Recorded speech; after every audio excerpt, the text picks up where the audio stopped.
Hello, welcome to Module 3 of your Level 4 Low Back Pain qualification. My name's Hayley and I'm taking you through Module 3 today, which is all about non-specific lower back pain. So today we are diving in deep into non-specific low back pain. In previous modules we've looked into the pathology and kind of what makes up low back pain, what the anatomy and physiology of really what's going on is. And then on Module 1 we kind of looked much more into what low back pain is, and we had our first introduction to what non-specific low back pain was at that point. So now we're going to take all that knowledge that we've got from Module 1 and Module 2 and just take it that bit deeper to actually find out what we need to be doing with these clients that have non-specific low back pain. And there's some tasks as part of today as well. So let's head on through. Define non-specific low back pain. So by the end of this whole module, you'll be able to define that nice and clearly. You'll be able to understand how to assess non-specific low back pain. This is probably quite a key part, because the assessment procedure for something that isn't diagnosed is actually very different. So we need to be able to know how we can assess and also how we recognise postural compensation. That's a large part of this module, and why there's some tasks that I'm going to set for you to go away and work on yourself, and also use other clients and friends as a way of checking their postural compensations and practicing the tools I'm going to give you. Also understand activity and medical treatment for non-specific low back pain. And the reason why that's so important is because it's not just about what we give the low back pain clients, but it's about how does that go alongside what the GP has already set for them. Now, in terms of your learning task, which I'm going to go through at the very end, is to make sure that we've completed those 2 worksheets that we've been working on for the past couple of weeks through the past 2 modules, and then also to get started on the case study. So we'll go on to that later and make a little bit more sense of that as we head on through. So first of all, how is non-specific low back pain even diagnosed? This is going to help us with defining what low back pain is. So first of all, the medical professional will look at will talk with the client, and they first need to assess and rule out non-spinal pathology, establish that it's coming from a musculoskeletal cause. So the reason, the thing here is that they're checking that it's not coming from their organs, it's not all referred pain from what's going on in their abdomen, that there's not anything else that's showing up as this pain that they're experiencing in their back. Because at that point then they can focus, yes, this is musculoskeletal, we can then have a look at just it being in relation to problems of the spine, rather than including, say, organs, digestive processes, reproductive processes, whatever it might be. Then we've also got the second part, is to then exclude anything that's serious spinal pathology. So then he's going to look through and meticulously go through scans, etc., to check there is nothing that is severe and has the pathology of some sort of serious spinal pathology, and that specific back pain that we were talking about before, that comes from specific degeneration, specific problems. And we're going to go into more of those in Module 4, so that will make even more sense about how they would exclude it from being those. But for now, just see it as they're checking there's no major damage to the bones and to the passive structures in the body.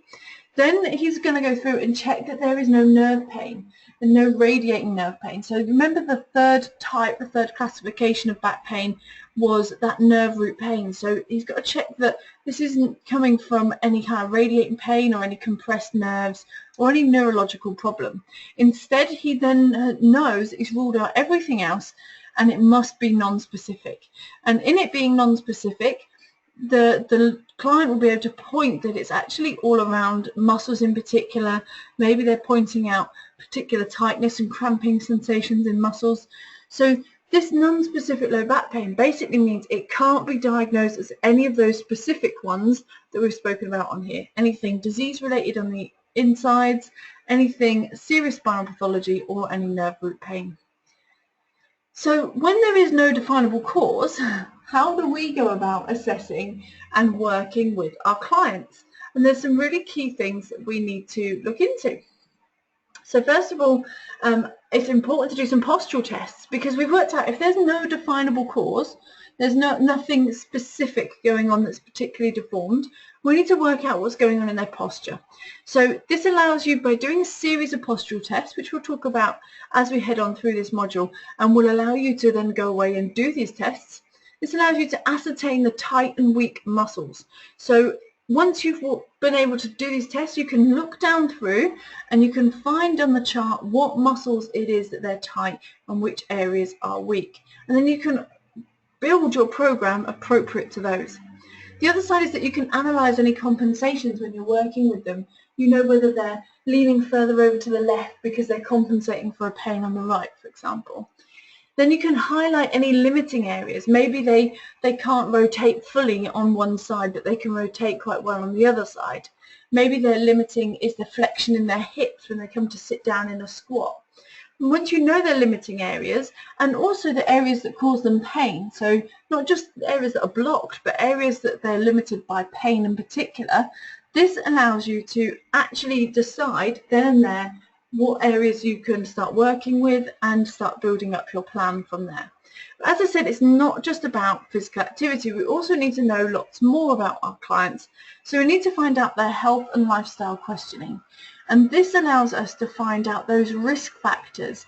Find out which risk factors are actually modifiable that they have at the moment, that you can start coaching them to reduce those risk factors. Do they come from occupational? Are they psychosocial? Or do they come from sort of a lifestyle habit? So if it's any of those, then you can actually start working with them to coach a better way of life, a better lifestyle, and work with them through there. The other thing is to also gauge into what other clinical conditions they have.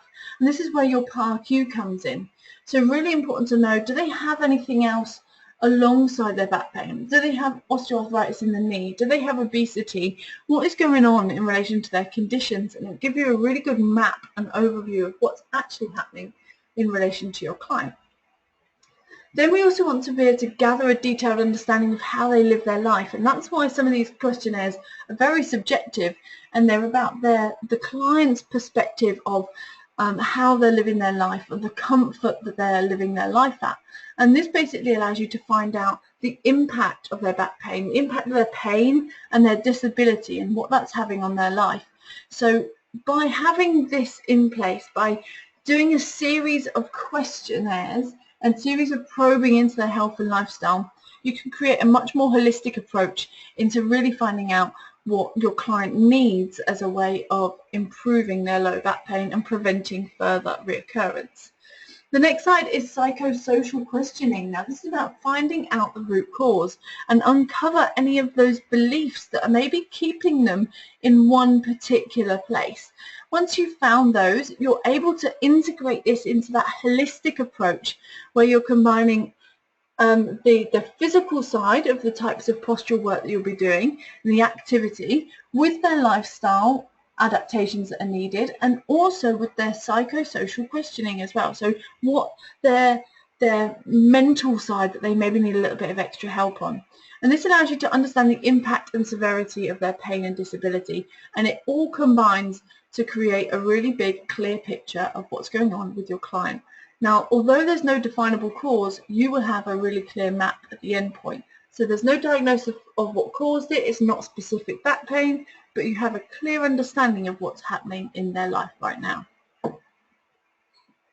So to make this even simpler for you, so alongside all of these tests and all of these ways of finding out what the cause is and finding out really where your client is right now, right on point A, I've got a little acronym that I specifically use that works fantastically for processing all of this information. So first of all, I class this as SOAP. So it's about using SOAP to find out where your client is at. Now, SOAP is an acronym also used within some medical professionals as well, so it's widely recognised, but it's an assessment protocol. So always start with the subjective. Now, this is sitting down, going through the PAR-Q, doing the subjective assessments, the medical and exercise history, finding out their goals, their likes, their dislikes, and any legal documents that you need to do as well. This is also where all of those client lifestyle and psychosocial questionnaires start to come into place. Once you've done the subjective, then you can move on to the objective, and it's at this point that you have the fitness testing, the postural function test, the specific tests that might be needed for their back pain, any kind of height, weight, waist circumference, or objective tests that are appropriate for their goal, really. So really the subjective is written down, it's on paper, it's discussed, whereas the objective is something whereby you have a physical measurement that you write down, which usually involves, say, numbers, for example. And then that will allow you to see their progression over time and have that baseline characteristic and number to start from, but also it allows you to set their goals up clearly. Now the third part is to then collaborate all of that information to form a conclusion of the previous evaluation. So you might kind of have little bits from the PARQ, little bits from a questionnaire on their pain and disability, and some stuff from the fitness testing and postural tests that all match up perfectly. And when you use all these together, you end up with a priority list. That's your assessment. That's when you go, well, my assessment of it is that really we need to focus on stretching out the glutes, engaging the glutes, stretching the hip flexors. We need to focus on engaging the core throughout, and then you might have that as your priority, but also combined with the fact that their goal might be fat loss, for example. So you now know you need to include certain compound movements and a certain level of nutrition guidance as well. So you can include everything and bring it into one big collaboration of all of their information. Then the next section is to plan. So once you've assessed everything, you then bring it into one big plan. And this gives you an idea of a detailed and progressive plan that allows you to aim at achieving the client's goals. So it's all about that goal and about that back pain management as well. So remember, that's to include lifestyle, it's to include mindset, it's to include activity and nutrition. So it's a whole holistic programming approach that we're looking for. And I use SOAP to help assist. So now from here we're going to head towards breaking that SOAP down. So we're going to start off with subjective. Just look at some specific subjective assessments. You're going to know about a few of these already. So say, for example, the PARQ, a medical clearance form, maybe some legal documents like some informed consent or some client-trainer agreement. Then the medical and exercise history, really clear, just to grab those informations from your clients so you know what's happened to them. Then you want to go into their goals and their likes and dislikes. So they're all fairly straightforward. If you've done level 3s in the past, and certainly you would have done exercise referral, you'll be familiar with this side of it.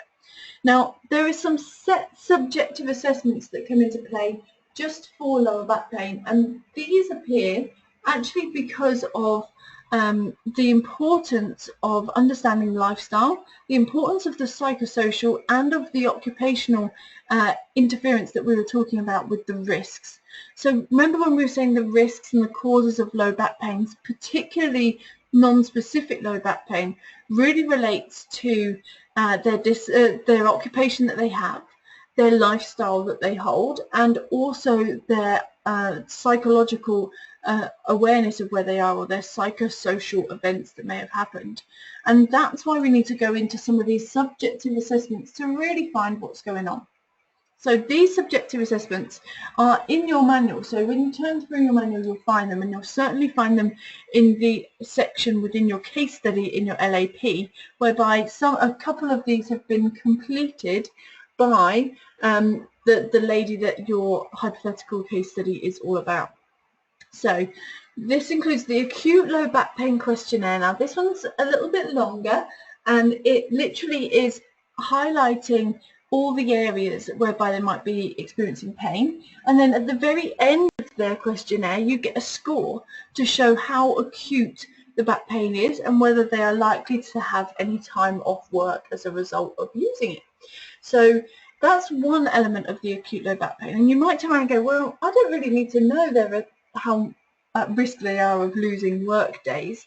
And that's okay, but it will give you a really good indicator of what's going on in your client's life. The questions that it asks are so targeted towards low back pain in particular that it allows you to understand that subjective analysis of what's actually happening in their life.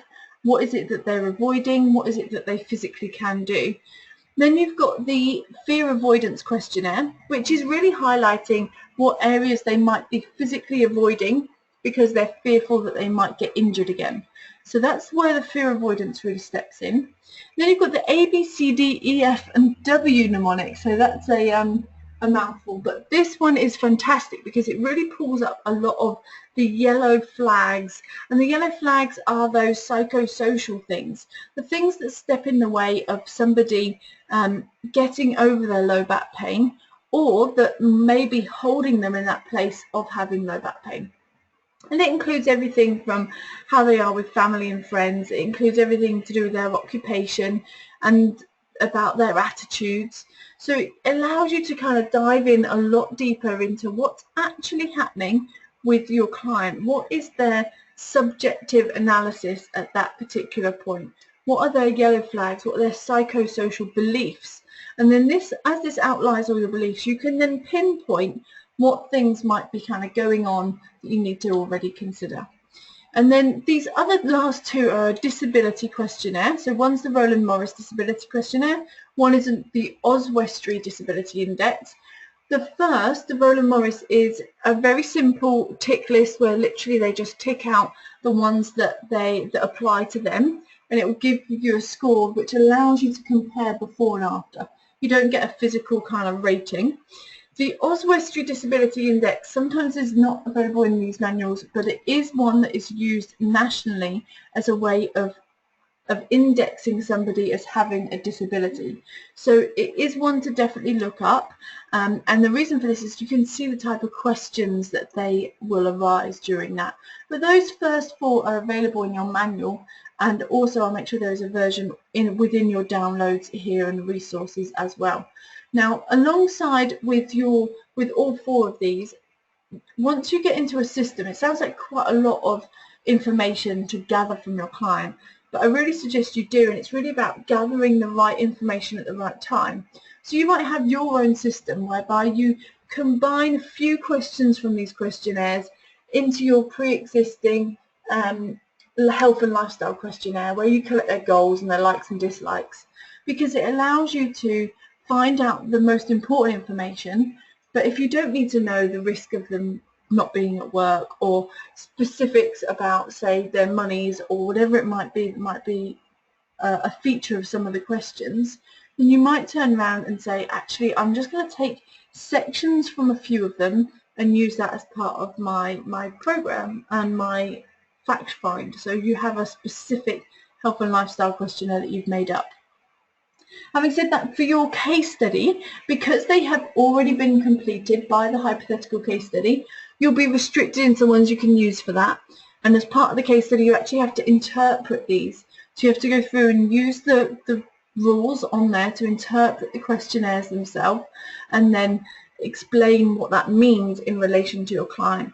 Explain what it means in relation to their yellow flags that they're showing up. And we go into that in a lot more detail in Module 5 as well, about how to actually analyse these questionnaires and how to recognise psychosocial yellow flags as we head on through. However, for the purpose of understanding what the assessments actually are, understanding the importance of having a subjective assessment, and understanding that really a variety of these will help give you a good picture of where your client currently is. So subjective is very, very important, and a lot of people overlook that, especially when they're talking about low back pain, because they see it as physical. But we're going to look at some objective assessments as well, and there's a lot of these already drawn out in your manual. The manual's fantastic. It's got some really clear images and descriptions of how you follow the protocols, so you'll be able to find those nice and simply. The first place I would always start from an objective assessment is just doing a standing postural assessment. So really for this, it's perfect if you can take photos as well, but you want them to have a good view from the back, the side and the front, so you can see how they're standing. This might give you an indication of, oh, their weight's forward slightly, or they turn their feet out, or they stick their bum out, or they overarch in their lower back, or you can see that they're anteriorly tilted. So just a really basic postural assessment. You might notice from that one shoulder is much higher than another. And it's just a case of really kind of collecting information in all places where you see your client, and standing postural assessment is simple. Then you can do the same but walking, so either walking on a treadmill or walking out and about. It's about following behind them, looking from the side, and just checking how they walk. What do you notice about it? Is there anything that's different when they put the right foot down compared to when they put the left leg down? Does that mean that they're going heel through toe, or does one of them roll in a little bit more than another? The other way to look and really analyse in these walking postural assessments in particular is to analyse the window space. So for example, the next time you're working with a client, I'm going to set this as a task from this workshop as well, is to really analyse from the back of your client. They can be walking, they can be running, and in that place look at the windows. So by the windows I mean the gap, say, between their elbow and their ribs. Is that even both sides?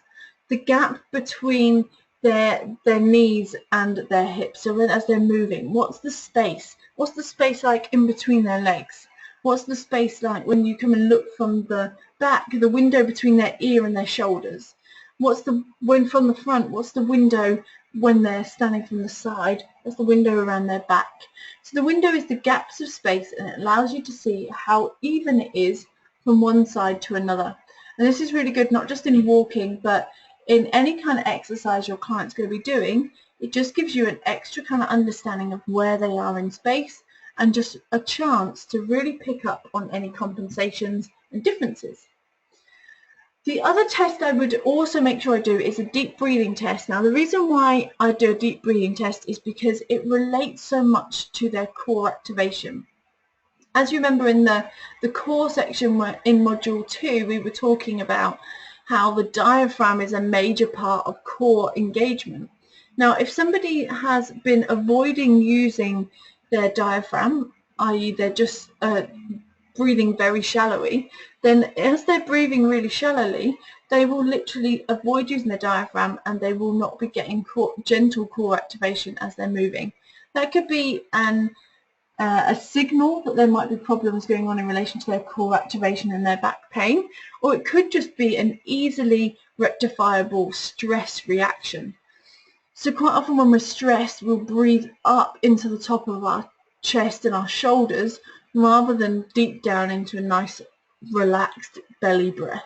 So it's about that difference between the two. Now what I would do in this in particular is I'd get a client to put one hand on top of their own chest, one hand on their stomach. You can do this with me right now.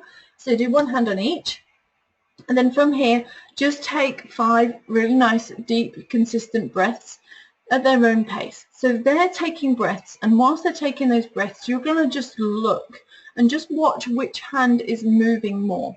And then throughout the breaths, you're going to start to ask them to recognize which hand they feel is moving more. Now this might be in line with your observations, it might be a little bit differently. Sometimes people find it hard to look inwards. And then as you're doing that, at the end point you should have an understanding of whether they said, yes, my chest hand moved more or my abdominal hand moved more. And what we're looking for, the ideal, is that when they're breathing in, the hand that's on their stomach is forced outwards slightly, so they're breathing into their stomach, whereas the hand on the chest shouldn't be the one moving as more than the one on the stomach. Also have a look at their shoulders as they're doing this breathing exercise, because if they're bringing it up, they're probably very stressed and they're overusing their upper trap muscle and levator scapula, which doesn't allow them to engage anything below that rib section, because they're breathing using external muscles, and then all of that engagement cannot happen around the core, which could be a good indicator in relation to why they have problems with their back anyway. So doing a deep breathing test can be great. And then you can use that same test to help then train them to try some deep abdominal breathing instead. Next one is pelvic tilting. This pelvic tilting test is literally done, we've done this on a previous module already. Literally it's done standing. So your client must stand with their feet underneath their hips, so nice and even, and then you're looking for the little bony part on the front of the hips. That's your ASIS, anterior suprailiac spine. They put their the index fingers on that, and then they put their thumbs backwards, reaching towards their posterior suprailiac spine. Now, as a reminder, that PSIS is literally, if you were to follow the crest of the ilium all the way over the top, it's where it joins your sacrum and you end up with a nice little knobbly place. They might not be able to reach both hands across, that's fine. And you might not get your whole hand around your hips, that's fine too, but it should kind of aim to meet towards that area so they've got a good understanding. Now, at the moment, as you're standing here, I'm sure yours are nice and flat and level, which means that you're not pushing your ASI is too far down or too far back up. Now, this is an indicator, first of all, just in this place, you can use this with your clients. Now you've found both points, is use that as a test in itself. Are they very much anteriorly tilted? Now, an anterior tilt is when the ASIS, so the anterior superior iliac spine, the bit at the front, is much lower than the bit at the back, which means that they are literally pushing their bum out backwards and their stomach falls out forwards. So the anterior tilt is that feeling of a duck's bum. Now, are they in that anterior tilt? You can physically measure it by seeing how much higher the anterior tilt, the anterior suprailiac spine or the posterior suprailiac spine is. They should be approximately even, and then there are specific measurements for that you'll see in your manual in relation to up to an inch different for ladies and up to half an inch difference for men, which would be classed as still a normal amount of tilt. Now from here, I would get them to actually tilt anteriorly and posteriorly to assess pain levels. It's a really common place to get some pain, so it's a case of, can they tilt or are they totally locked up? Some people are totally locked up, they have no idea how to tilt, and you'll know because you'll see them start to do like a Mr. Bean, push forward and backwards with their hips instead of actually tilting the pelvis. And really it's about encouraging that. If they don't have the coordination to do that, that could be a sign that they're protecting or they're fear avoiding all the way around that lower back and that articulation with the sacroiliac joint as well. So in that place. Now alongside that part with the pelvic tilt, if they can't manage it, then sitting them on a stability ball to do that same test is also appropriate, and it allows them to kind of have a little bit more of an external stimulus to understand what they need to do.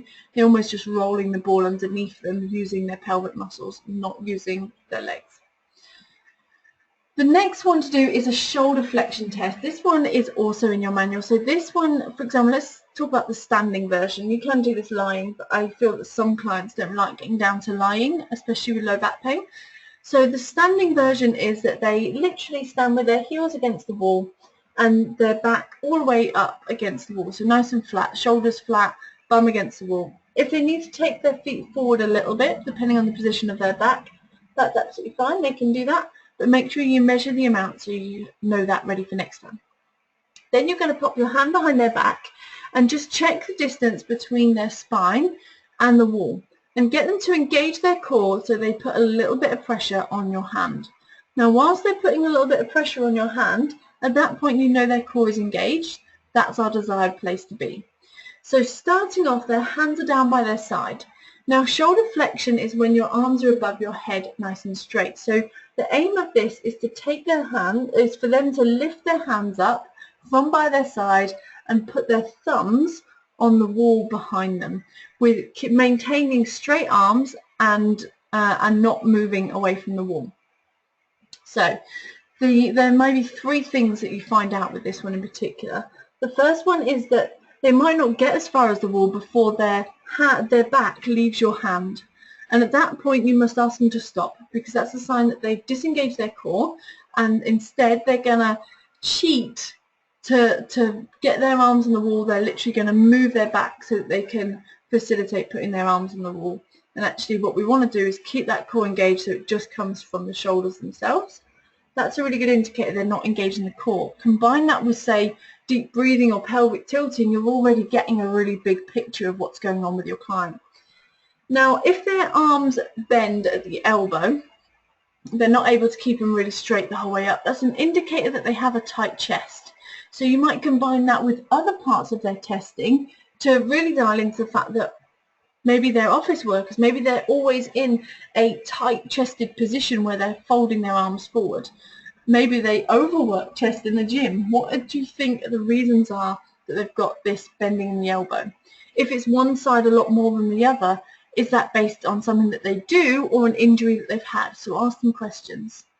The next part of this is that if they manage to keep their arms straight but they don't get it the whole way back to the wall, even though their back stays nice and straight, that's a sign that their lats are actually quite tight. So we'd then progress towards working with a stretching routine for their lats in particular. So that's the shoulder flexion test. Client is standing against the wall and back stays, core stays engaged, back stays pushing into your hand the whole time. They lift up their arms nice and straight in front of them like an exaggerated frontal raise till it goes all the way overhead and they're able to put their hands on the wall behind them. They may bend their elbows, they may not be able to reach the wall, and they may overcompensate with their abs by disengaging their core. All of those things are indicators to what might be tight, weak, or inactive. Now this next one is the active straight leg raise. The active straight leg raise is a very common one to use with low back pain, and actually quite a difficult one for me to explain, but it shows it very, very clearly in your manual and actually has the real clear parameters of this. It's basically along the lines of when you're laying down and you lift one leg straight up and you keep it straight and you're trying to lift it almost up to 90 degrees whilst laying on your back. Does that invoke any nerve pain at all? And if that is creating any pain, it could be a sign that there is some nerve root pain, discomfort, or issues that are beyond non-specific low back pain. So it might not just be tight muscles, there might be some nerve complications going on. And that's what the active straight leg raise test aims to find out. There is something called a Thomas test. Now a Thomas test is working out the tightness of hip flexors. Based on some other tests you may well have done with your clients, you may have an idea that their hip flexor is going to be tight, and you can confirm this using the Thomas test. And again, this one's in your manual, but the way to do it is to lay on the edge of a bed or a box potentially, and it's just a case of having the hips and sits bones just balancing on so that the legs can fall down onto towards the floor. And then laying straight back, so they're laying totally on their back, core is engaged, pushing into the table as much as possible, and then they are allowing their legs to flop off the table. Then by lifting one leg up to approximately 90 degrees, does that pull the other leg up? Does it start to move? And that will indicate whether there are tight hip flexors or not. And as I say, the details of that one can be easily seen in your manual. Then also consider any kind of trunk, range of movement and impairment. This is really important because, like I said, it might be affecting their ability to breathe. It might indicate where they are holding and preventing movement. And it might also indicate injury. One of my favourites is any kind of rotational for this, so rotation of the thoracic. A lot of people get a lot of damage and pain in their lower back because they're not rotating in their thoracic wherever they're supposed to rotate, and they end up rotating in the lumbar and they end up with a lot of problems. So a good one for this is to literally find a marker point on the wall, face the marker point with either a bar across your shoulders, so like in a front squat kind of position, arms crossed, and then literally rotate around and measure the difference of how far your client can rotate to the left compared to how far they can rotate to the right.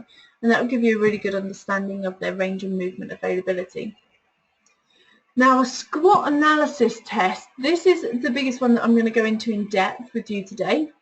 It's a fantastic test to do, and I'd say out of all of them, if you had to choose only one, then definitely do the squat analysis test because it will tell you a lot. This is definitely in your resources alongside this video, and you'll find that you have a specific squat analysis chart, and you also have an analysis interpretation chart which tells you everything about what that means. So really powerful tool to use, and I'm going to go through that in just a second. Let's just finish running through the rest of these objective assessments first. You'll also have access to some functional movement and core engagement tests. So these ones are also available in the resources at the very bottom of your course page. So you can literally go in there and look for some specific tests that measure whether they are engaging their core or not. So very, very clear ways to be able to check that they are moving as functionally desired.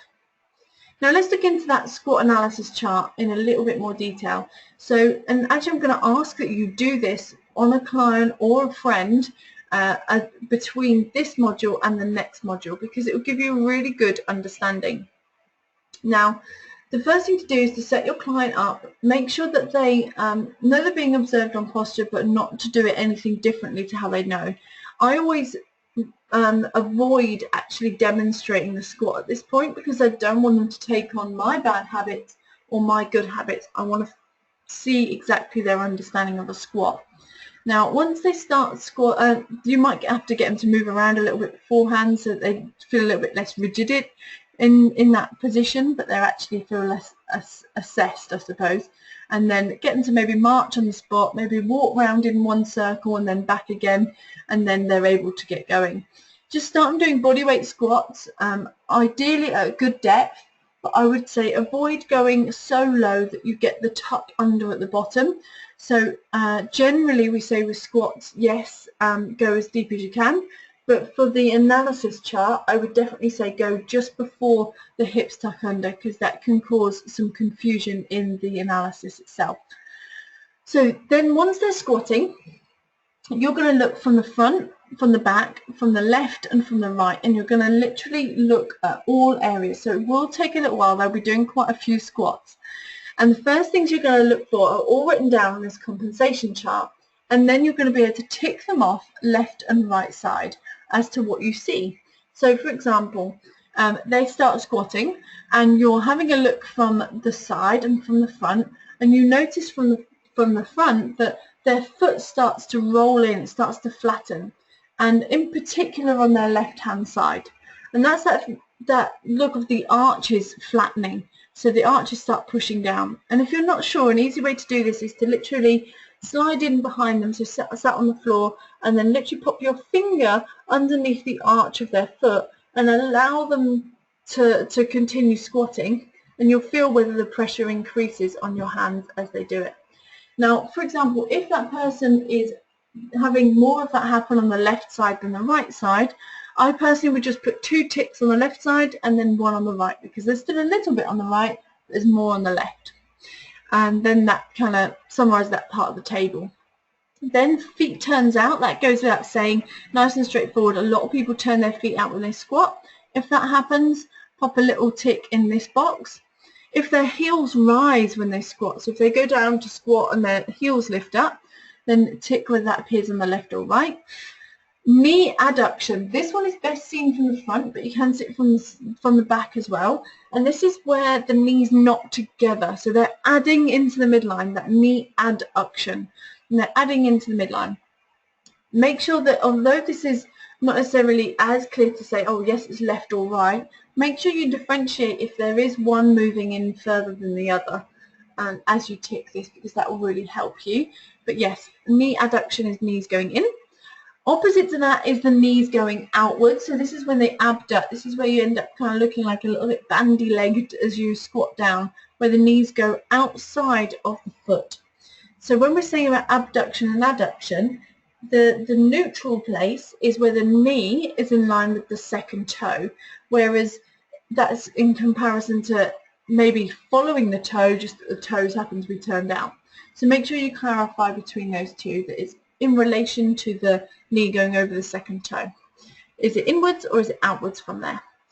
Then you're looking for excessive flexion. Excessive flexion is a really common one and a really important one to understand with your clients, and it can be a big game changer. So for this one, you have to look from the side. And as you look from the side and they're squatting away, what we're looking for is not that their shins stay parallel to the floor, but to the wall, that they stay totally parallel to the wall. We're looking for them to lean forward just a tad. Now this allows for there to be a parallel line that can be drawn between so draw one line from the heel up to the knee and then keep that going. So as they're squatting, it's going to go from the heel up to the knee and like an extension of that shin alignment. Then we're also going to draw a line on the spine.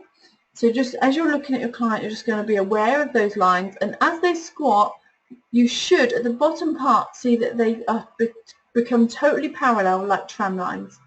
Now if that happens, then there is no excessive flexion in the hips. That is spot on. That's exactly what we're looking for. The shins and spines stay totally parallel to each other. That's your optimal squat mechanics.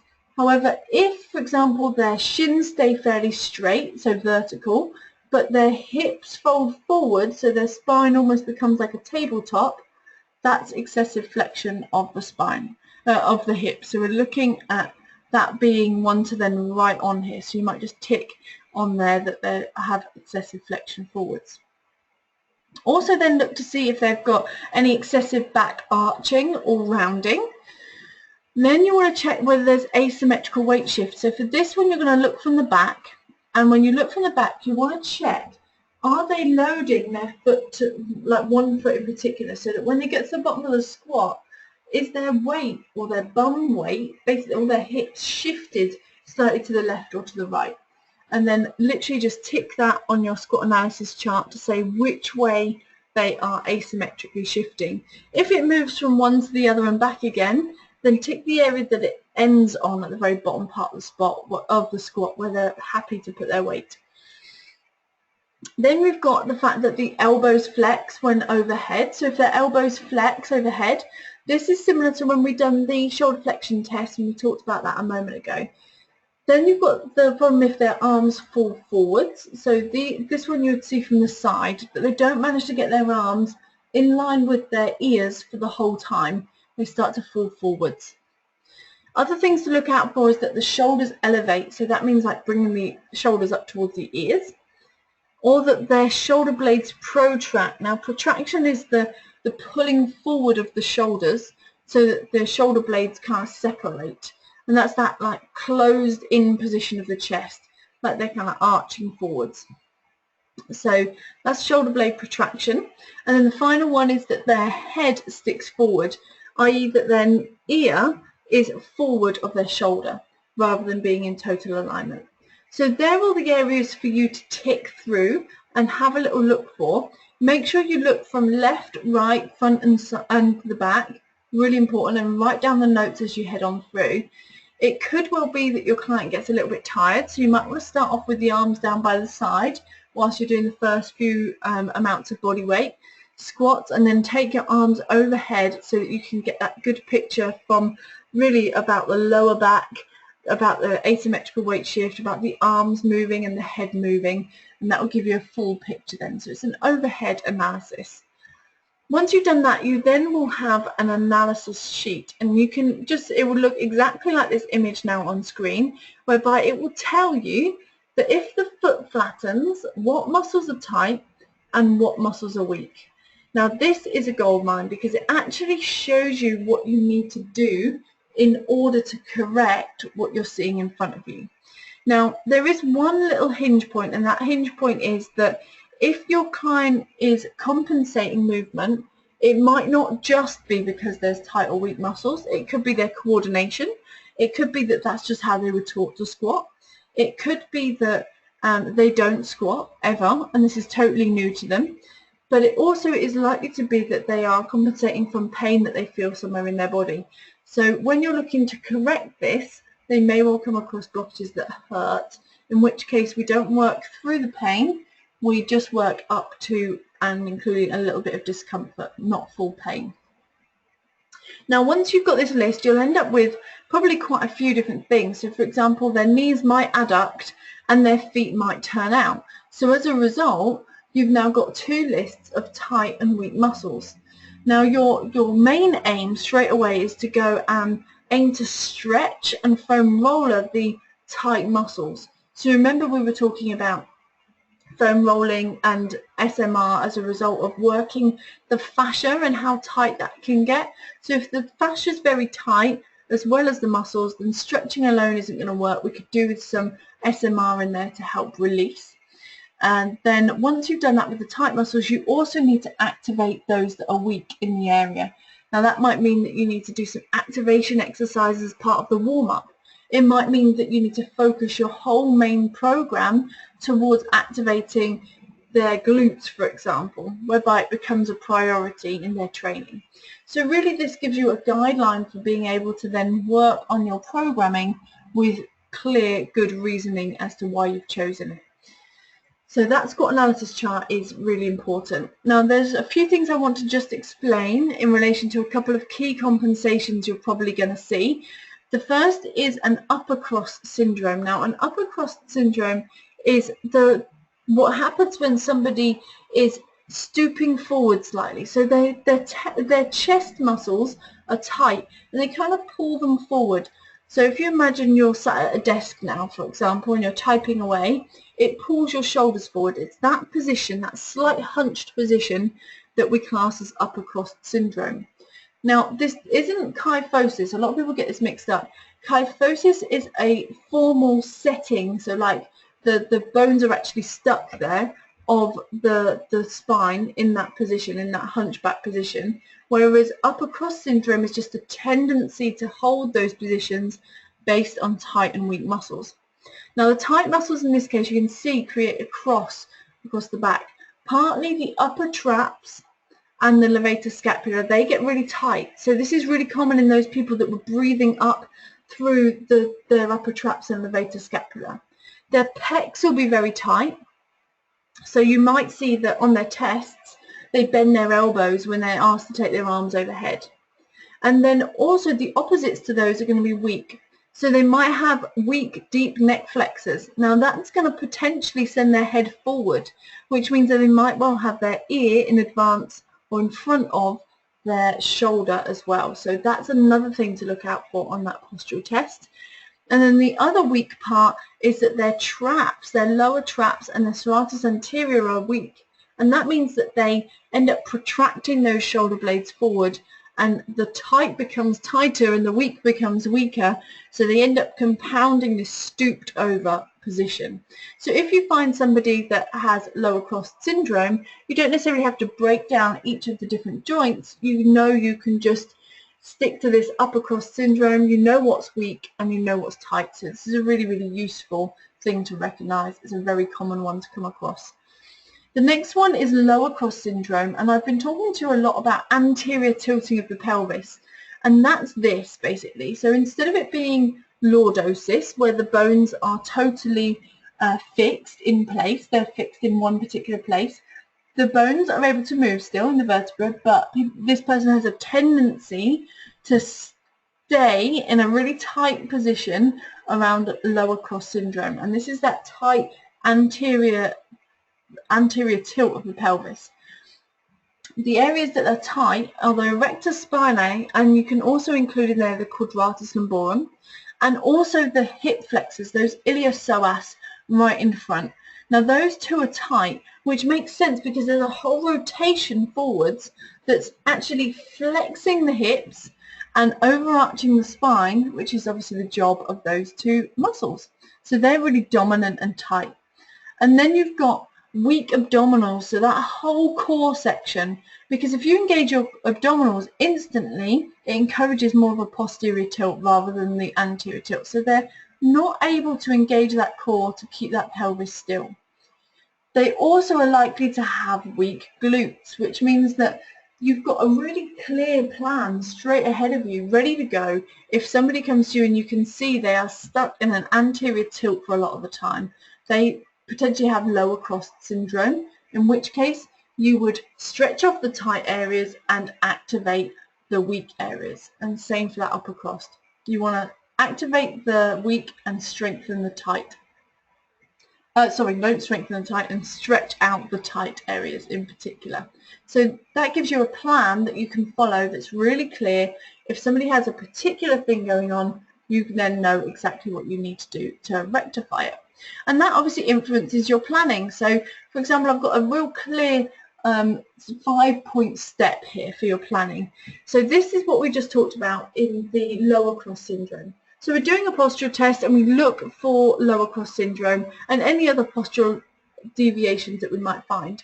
We're going to look from the side, the front and the back, and then you recognize that they have a lower cross syndrome as part of their low back pain. So you then start by saying, okay, I need to stretch out the tight muscles. These are the tonic ones, and they're going to be the hip flexors and the lower back. So once you stretch out the hip flexors and the lower back, The next thing is to activate those fascic or inactive muscles, and that's going to be the glutes and the core. So really working on activating those, and then encouraging the retraining of any movements that they find difficult. So for example, if when they usually bend down to pick something up off the floor, they usually use their hamstrings and their back, they don't really use their glutes, we need to then work on the retraining of those movements as well. So it's not just about strengthening that area, it's also about encouraging it to activate when you want it to activate. Like with the core, making sure that activates when we want it to, not just be strong and not being able to be activated at a single point. Now number 5 is about avoiding pain. So slight discomfort is okay, but as you're working with your clients and you notice that by pushing them, say, into a posterior tilt is causing pain, then you must stop. So just go to the point of slight discomfort, not to pain. And that's also something really important to say, is that even if you're doing, say, squats and you're going, this is great, we're activating their glutes, it's fantastic for them, it will only work if you still are able to encourage that posterior tilt on them, because else they'll just go straight back to their normal place and they'll just actually be compounding. So make sure that you are really analytical of where they are with their hips as they move through that positioning. So that's some really clear 5 points on how to analyse posture and plan accordingly. Now when you're planning activity for your non-specific low back pains, there is no actual contraindications for the non-specifics, and that's because everyone is different, but it shouldn't be really bad from high impact. For example, there isn't anything in particular that you cannot do. Everybody is an individual. However, there are some things that you can consider, and that is to avoid any painful actions, like we were saying. So if they get to a point and that causes a lot of pain, then to stop that and instead do things that aren't painful but progressively moves them towards more mobility and strength. Then you want to limit high impact. It's not going to be a good thing for somebody that's not able to, say, engage their core very well, or is experiencing a lot of back pain, to then be able to do lots of jarring jumping movements, which will in theory put more pressure through those dominant muscles and still not encourage any core. So we want to really limit high impact. It's not contraindicated, but I would suggest limiting it. Prioritize activating weak muscles. So those muscles that are weak or inactive, make sure you have an activation program for them. I definitely suggest you pop them in your warm-ups. We go through a great warm-up sequence in the later modules of this as well, so we can really talk about how you create a warm-up for your clients. And really I suggest you go in there with some gradual pulse raising.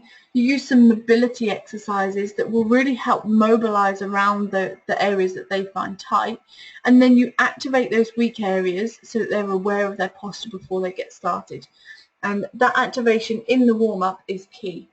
Also prioritizing stretching. Prioritize having stretching as part of it, which might mean including cool down stretches, maybe some PNF stretches, maybe just some developmental stretches, or in the warm-up doing some considerable mobility that allows them to mobilize around their tight muscles. Then also include some self-myofascial reliefs to help them with the tight fascia, just on the areas that are particularly tight, and you can really work through any knots that might be appearing around the muscles. I would always suggest doing that part at the very end as part of the cool down. I do know some people that do it at the beginning as a way of turning off the very tight muscles before their workout, but really consider where you put the SMR in relation to the client's training plan. Next thing is to choose exercise that assists in achieving goals. So it can be easy to get caught up in all of the postural stuff that we forget about their goals. So if their goal is weight loss, fat loss, or if they have a health-related goal that's about reducing their blood pressure, or they have a muscle strength goal, then we still need to be able to work towards that goal succinctly whilst considering all of the other priorities. And that really sums up the need for that in planning. If you just do the postural stuff but don't do the stuff that helps them get to their goal, they will most likely outside of your session now need to go and do the things that help relate to their goal without the guidance of your understanding of postural correction within that. So then also include basic lifting techniques. So if you notice that new clients are how they're lifting items in the gym or in your session, then make sure you include basic lifting technique, but really analyze and observe so that you can find out what's going on, and it'll help you understand actually what's tight, what's weak, how they're moving in their body. It'll give you a really good understanding. So that's really a nutshell of how to plan your activity for your non-specific low back pain. It'll give you a good understanding of the actual parts that are needed to prioritize within the planning. Also make sure that you combine things and consider things like the fear avoidance. So if you notice in your questioning that they are fearful of squatting, you're obviously not going to put a squat in there, because they're going to, even if they do go ahead with doing it, they're going to overcompensate because they're fearful and guiding that area. So instead, use other types of exercises that will stimulate similar kind of response. So alongside what you do, it's also important to understand what their medical treatment plan is for non-specific low back pain. So this is what the GP would set in place. First of all, they have to work on these 4 particular points. Now this is for the first 6 weeks when someone first visits them.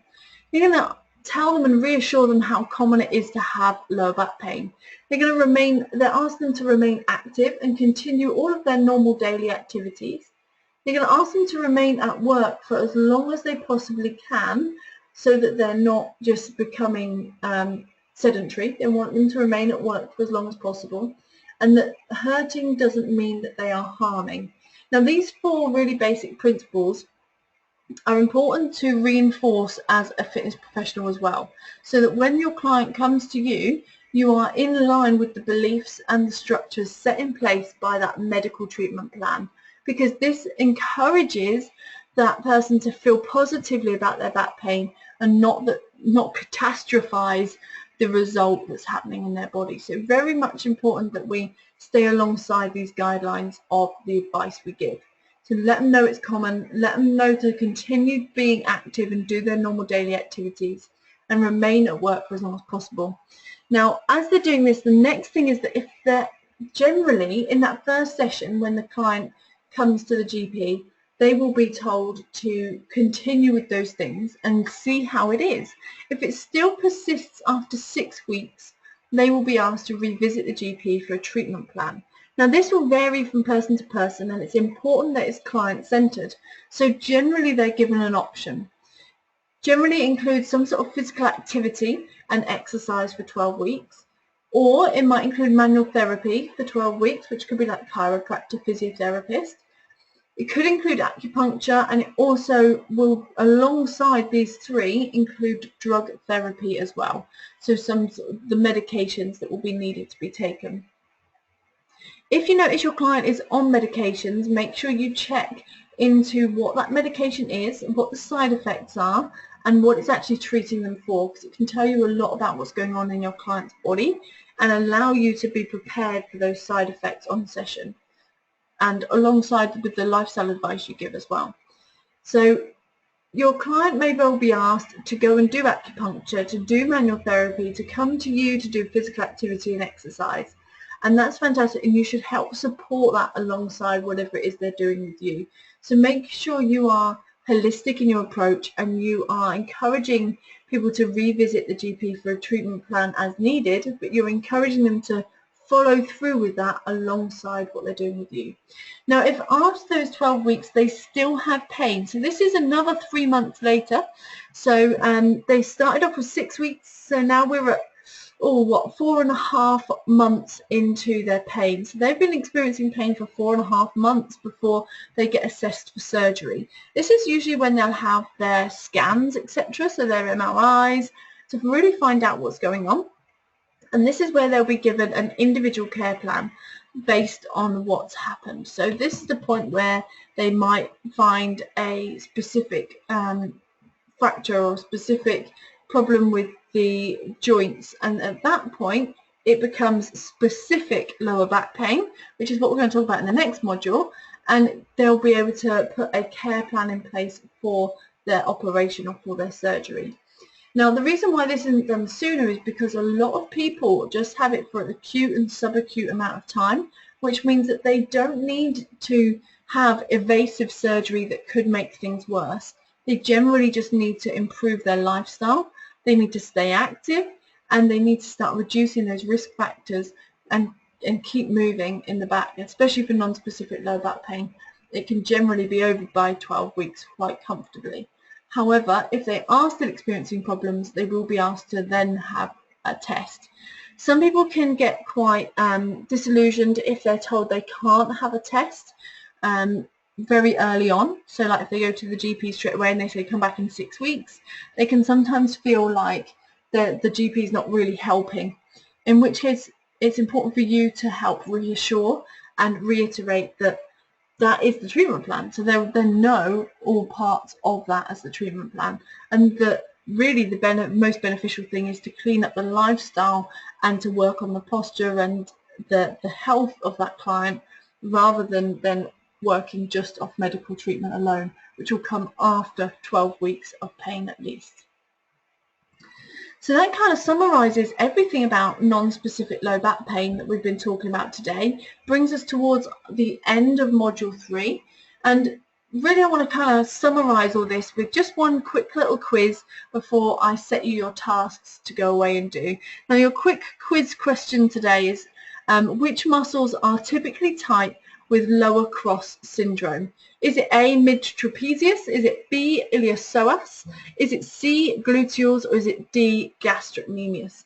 So if you need to pause the video whilst you think through this question, then do. And as I've said before, the reason why we do these questions is because they're a really fantastic way of checking your understanding, checking how much of that information stuck in your head. So we're talking about lower cross syndrome. Which muscles are tight with lower cross syndrome? So I'm going to give you your answer now. The answer is B, iliopsoas. So your iliopsoas or your hip flexor is usually tight on the lower cross. The other ones that are also tight is your lower back muscles, and then the weak ones are usually your glutes and your core. So that's our little quiz question. Now in relation to your learning tasks. So your learning tasks are really based on what we were talking about throughout the module. I mentioned partway through that I'd like to do a squat analysis test and task with a friend or a client, and for this all you need to do is download the squat analysis chart and then work through that chart with one of your friends or a client and assess them for their tight and weak muscles and their postural compensations, and then using the results you get, compare that to what it actually means so you can work out which muscles are tight and weak in the body. And then as a task, it'd be great to then just formulate a few key exercises that would be good to include as a priority in your plan. And if you would like to, you can email that across to me, info@parallel-coaching.com, and then I can literally have a look at it for you. So I can see your squat analysis chart and I can see the program that you put in place, and I'll be able to check that really that's in line from a postural point of view, that you're activating the right muscles. So if you want me to give you feedback on that, please do send it across, but definitely make sure that you do this one. Also for this, if you wanted to do any of the other functional tests, they are great to practice. So please do download the functional test and look through the manual for those so you can practice a full set of tests on your friend as well. Then the next thing is to complete 1 and 2 worksheets, so Unit 1 and Unit 2. Now we set this one on the previous 2 modules, so they should now be complete, but just make sure there's no extra little gaps in there, and they're throughout pages 6 to 13 on your LAP, so make sure they're all complete. And then your final part is to start your case study. So really the main point is to start reading the pages from pages 14 onwards on your LAP. 14 to 17 start to set the scene of who your case study is, start to get you to understand who she is and what's going on. And then you can start to complete the questions on page 18 onwards, depending on the time that you then have left.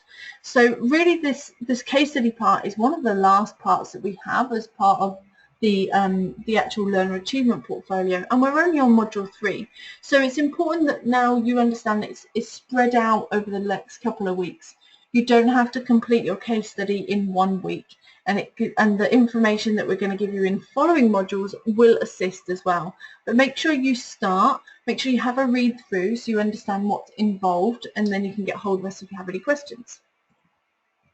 So in this session we've already covered and been able to define non-specific low back pain. We were able to work out how they diagnose that as well.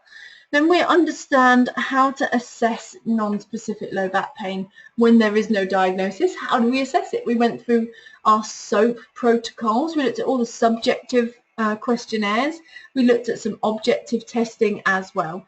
And then we started to look at what recognizing postural compensations is all about and working out which muscles are tight and weak and how we can then plan for that in our clients and in their programs. And then we work from there into understanding activity and medical treatment for non-specific low back pain so that we know exactly what's happening from a treatment plan perspective as well. Alongside that, you've obviously got those learning tasks to complete, so finish off the worksheets and then start looking through your case study as well. Don't forget to do your squat analysis chart as well. Now this brings us to the end of Module 3.